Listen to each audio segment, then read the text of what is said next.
my best friend. Lucky to have been where I have been. Lucky to be coming home again. Huh? He said, "What's up, Gordon Gang?"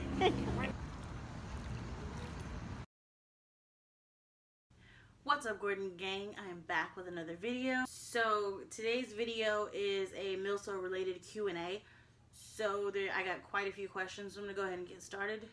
One of the most commonly asked questions that I get is if our rent is free, and the short answer to that is no. So this is how that goes. So the military gives you what is known as a basic housing allowance. From what I understand, the name has changed, but if you're military, you know what I mean. So it's an allowance that pays for your housing. In Fort Drum, we lived off base.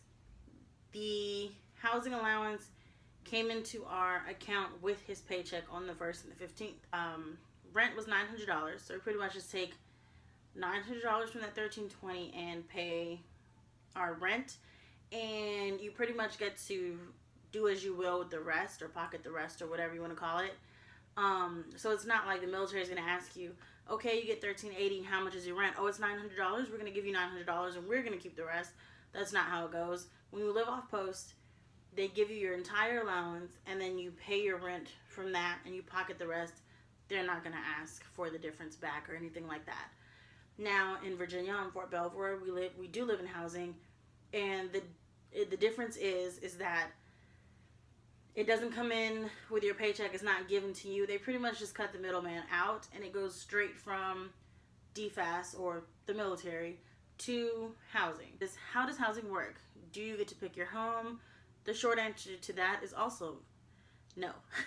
We were offered a house that wasn't a good fit for our family, so we turned it down. Here at Fort Belvoir, there was a wait list, a housing list. So it wasn't like you turn it down and they're like, oh, okay, well, do you want this one? It's like you turn it down, you go back on the list, and they take the same house and offer it to the next person kind of thing. So they let us know once we turned it down, like, okay, give it 30 days, and then, call back and see, like, what's going on. And then literally 3 hours later, they offered us something else, and it just so happens that it is the newest, according to them, the newest neighborhood on base. And it was actually way more inconvenient. Another kind of weird question that I get all the time is, in my experience, is it difficult to make MilSo friends? Yes and no.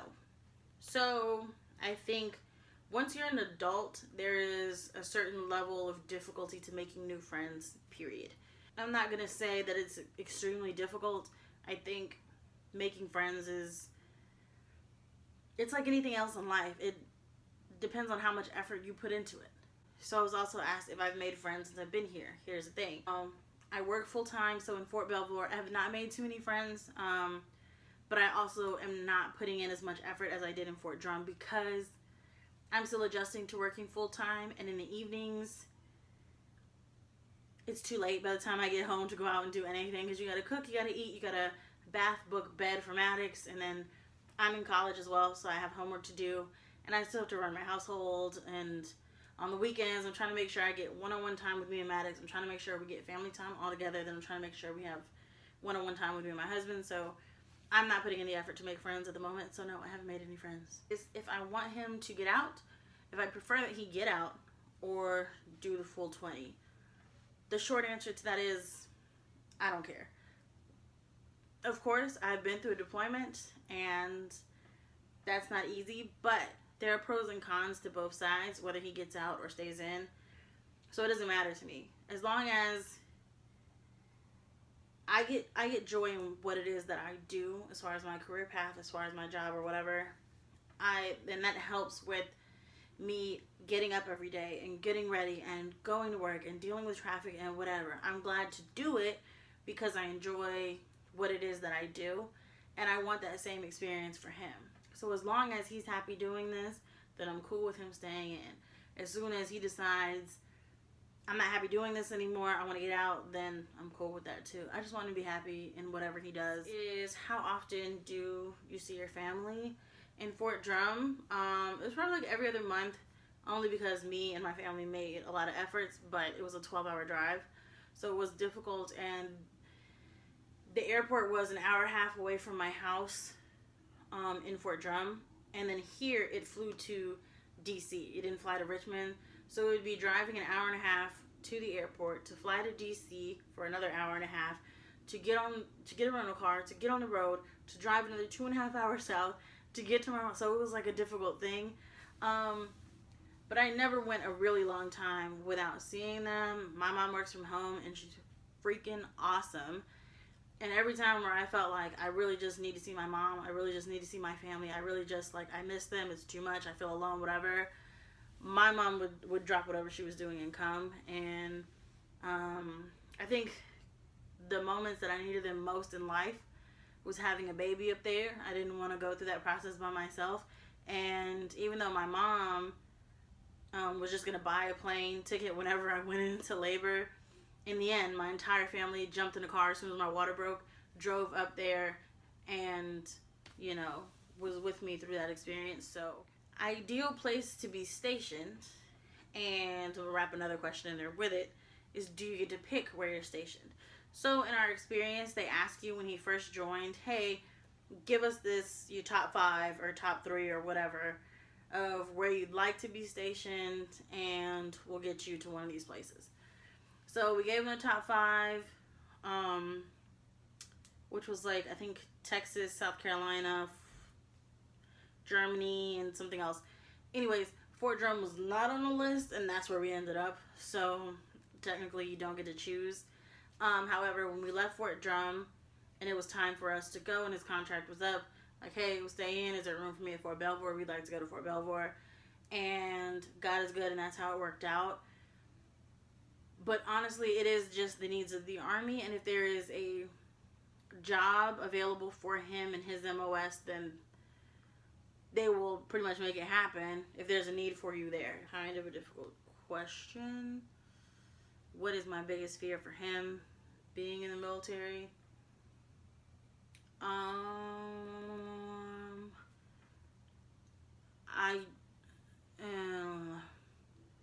I'm not going to answer that because I feel like, one, it's not something that I'm going to speak out there. However, if you are a military spouse, then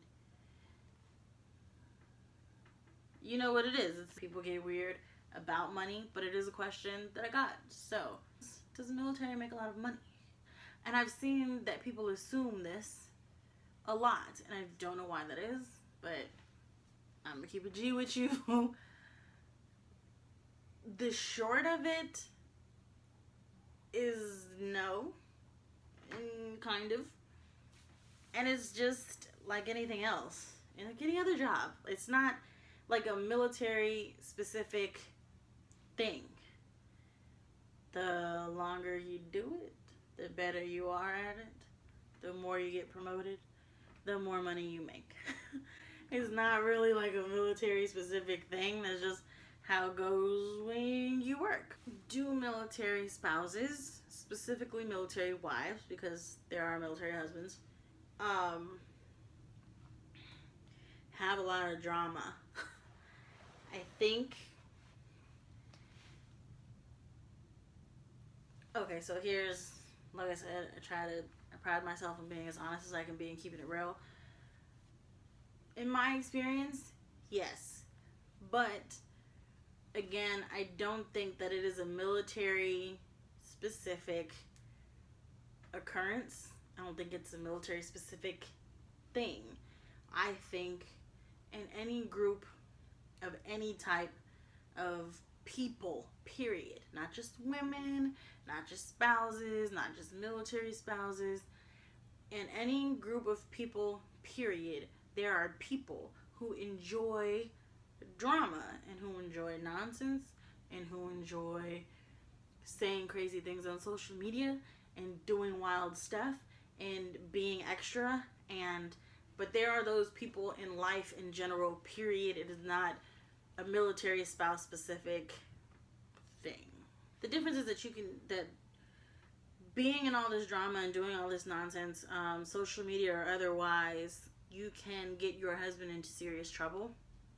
I think no matter what, even in a civilian world, you are a representation of your spouse. That's just how I see it. You know what I'm saying? Like, obviously you're your own person and whatever, but like, I would never be out here wild and they out here like, yo, Gordon wife out here just doing the most. Like, you're a representation of your spouse, you're a representation of your family, period, military or not military.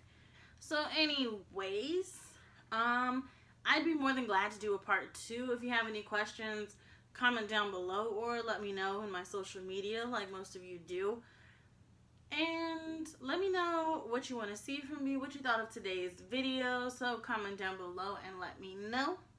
I will see you guys in the next video. Hopefully it'll be posted next week. So, peace, Gordon Gang. Out this thing.